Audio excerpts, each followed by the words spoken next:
السلام علیکم۔ کراچی والے ہوشیار، نیا عذاب آ گیا۔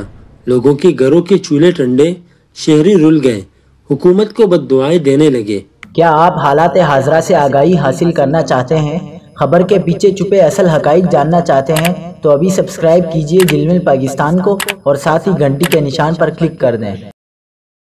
آپ کو بتاتے چلیں کہ شہر قائد کے مختلف علاقوں میں گیس لوڈ شیڈنگ کا دورانیہ بڑھا دیا گیا، جبکہ خدشہ ظاہر کیا گیا ہے کہ گیس کی کمی آئندہ آنے والے دنوں میں مزید بڑھ سکتی ہے۔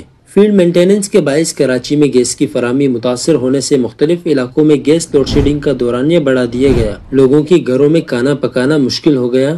سوئی سدرن گیس کمپنی کا کہنا ہے کہ مینٹیننس کی وجہ سے 50 MMCFD گیس کی قلت ہے۔